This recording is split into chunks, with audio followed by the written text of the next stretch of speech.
Gangster Jepang, Yakuza.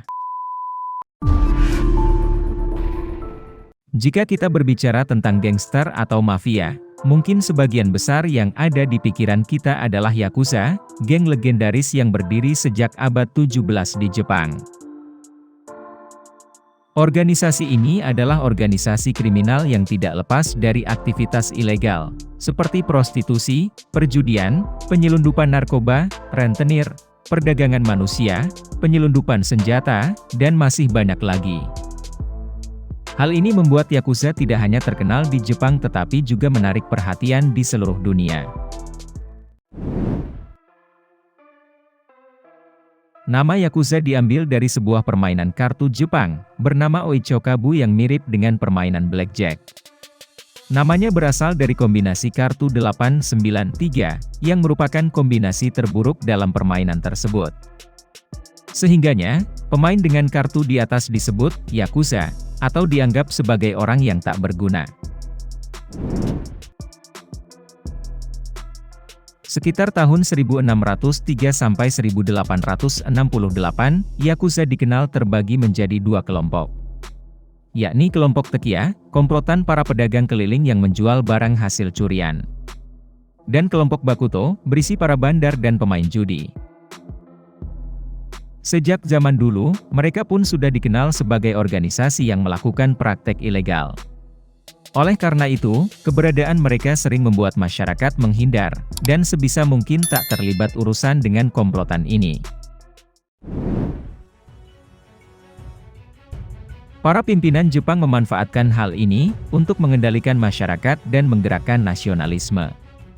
Yakuza ikut direkrut oleh pemerintah Jepang, dalam aksi pendudukan di Manchuria dan Tiongkok, oleh Jepang tahun 1930-an. Para Yakuza dikirim ke daerah tersebut untuk merebut tanah, dan memperoleh hak monopoli sebagai imbalan. Pamor Yakuza sempat menurun, setelah Jepang kalah pada Perang Dunia Kedua. Membuat sebagian anggotanya kembali ke masyarakat.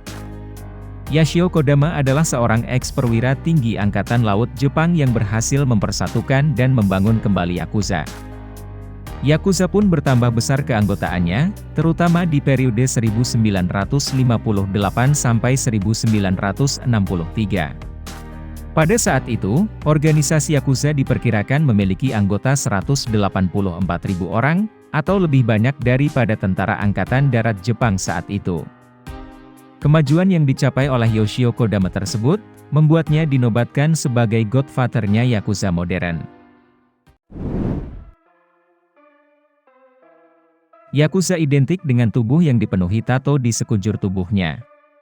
Kebanyakan tato anggota Yakuza itu bergambar naga, harimau, kupu-kupu, bunga sakura, gambar terkait Buddha, serta setan dan tengkorak.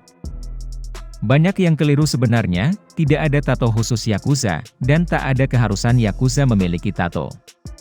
Apalagi kini, polisi menyatakan perang terhadap Yakuza. Orang-orang bertato pun sering dianggap sebagai Yakuza dan menerima diskriminasi sosial. Bagi Yakuza, dengan terlibat politik membuatnya lebih mungkin melakukan berbagai lobi-lobi politik, untuk melindungi diri dari hukum. Keuntungan lainnya adalah memperoleh pengaruh politik di kalangan politisi maupun rekan sejawat Yakuza lainnya. Sedangkan bagi politisi dan pejabat pemerintah, dengan menjalin hubungan dengan Yakuza, maka mereka mendapatkan manfaat ganda. Pertama, Yakuza memiliki sumber daya materi yang melimpah. Kedua, Yakuza memiliki pengaruh kuat di dalam masyarakat. Terlepas dari semua citra negatif, Yakuza terkenal dengan sistem hierarki yang sangat kental, kesetiaan dan rasa persaudaraan yang tinggi, membuat organisasi Yakuza seperti keluarga besar dan sulit untuk dibubarkan. Tidak hanya itu, Yakuza terkenal dengan etika dan tata krama yang sangat tinggi dalam kelompoknya, sangat memperhatikan kebersihan, serta memiliki jiwa sosial yang tinggi.